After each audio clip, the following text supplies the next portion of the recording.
নমস্কার, নবভারত নেটওয়ার্ক নিউজে আপনাদের সকলকে স্বাগত জানাই। আমি মৌসুমী। আসাম থেকে বরাক উপত্যকাকে পৃথক করে একটি কেন্দ্রীয় শাসিত রাজ্য, দিল্লির ঢাঁচে আধা রাজ্য অথবা পূর্ণ রাজ্য গঠনের পক্ষে উত্থিত বিক্ষিপ্ত কিছু দাবিকে কেন্দ্র করে গতকাল বদরপুরস্থিত ইম্পিরিয়াল জুনিয়র গার্লস কলেজে এক সাধারণ সভা অনুষ্ঠিত হয়। সভায় সভাপতিত্ব করেন শ্রী চন্দন চক্রবর্তী। শামসুল হক বরভুইয়া বরাক পৃথকীকরণের দাবির পক্ষে এবং বিপক্ষে বিভিন্ন দিক তুলে ধরেন, যা থেকে স্পষ্ট হয়ে যায় যে পৃথকীকরণের বিনাশকারী প্রতিক্রিয়ার সামনে বিদ্যমান বরাক বঞ্চনার ক্ষয় ক্ষতি গৌণ। উপত্যকায় বিদ্যমান দিশপুর প্রযোজিত অযোগ্য নেতৃত্বের উপস্থিতিতে কোনো ধরনের পৃথকীকরণই উপত্যকায় শান্তি এবং উন্নয়নের পথ সুগম করতে পারবে না। সেজন্য চাই উপত্যকা কেন্দ্রিক বিকল্প রাজনৈতিক পথে হাঁটা।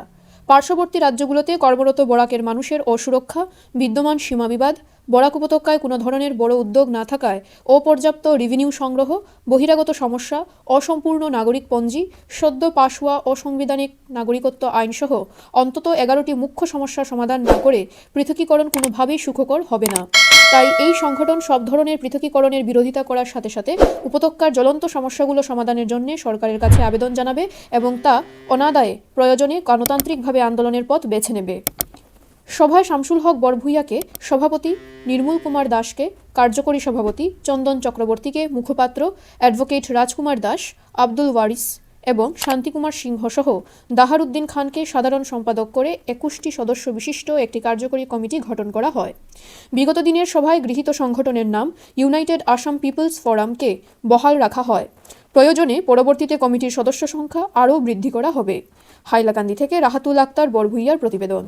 এভাবে নিত্য নতুন খবর পেতে অবশ্যই নবভারত নেটওয়ার্ক নিউজ চ্যানেলটিকে আপনারা লাইক, শেয়ার, সাবস্ক্রাইব ও ফলো করে দেবেন। ধন্যবাদ।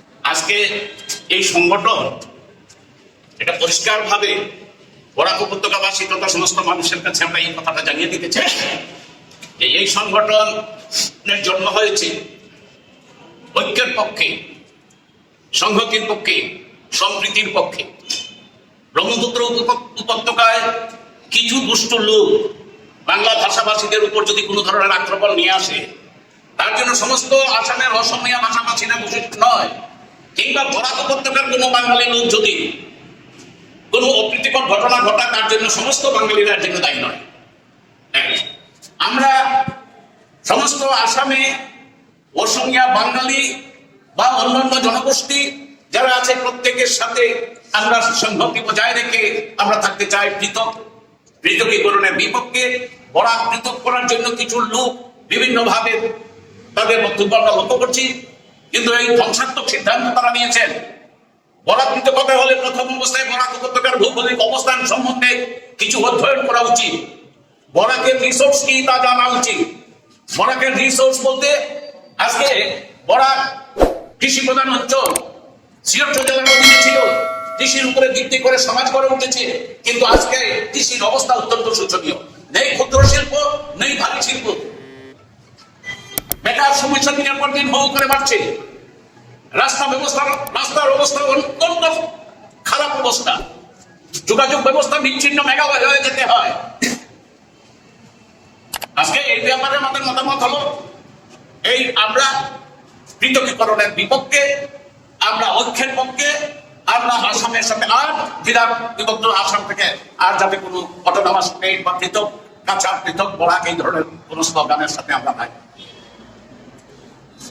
আমরা আজ এখানে বদরপুরে একত্রিত হয়ে একটি কমিটি গঠন করেছি, একটা সংগঠন যার নাম ইউনাইটেড আসাম পিপলস ফোরাম। এই সংগঠন বানানোর মেন উদ্দেশ্য হলো বরাক উপত্যকায় দীর্ঘ কয়েক দশক থেকে কিছু লোক দাবি নিয়ে আসছে যে বরাক উপত্যকাকে আসাম থেকে পৃথক করে কখনো বলে ইউনিয়ন টেরিটরি করবে, কখনো বলে রাজ্য করবে, সেই সুযোগ বুঝে, অবস্থান বুঝে আমরা আসামের সঙ্গে একসঙ্গে মিলেমিশে থাকতে চাই। আমরা কোনো ধরনের পৃথকীকরণ চাই না। আমাদের যেসব সমস্যা আছে সেই সমস্যাগুলো আমরা উপযুক্ত প্ল্যাটফর্মে অ্যাড্রেস করব, সরকারের দৃষ্টি আকর্ষণ করব। আমরা সব মিলেমিশে থাকার পক্ষপাতী, আমরা একসঙ্গে মিলেমিশে থাকতে চাই। আমরা কোনো ধরনের পৃথকীকরণ চাই না। বরাক উপত্যকা পৃথক করাতে আওয়াজ বলতে ঠিক হবে না। মুসলিমীয় মানুষ এটাকে পৃথক করার যে চক্রান্তে লিপ্ত হয়েছে এবং একতরফা ভাবে প্রচার চালিয়ে যাচ্ছে।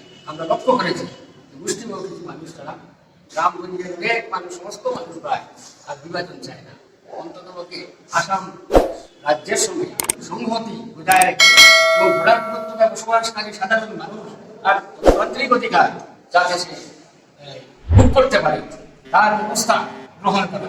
অন্যান্য এই ভোটার উপত্যকাতে যে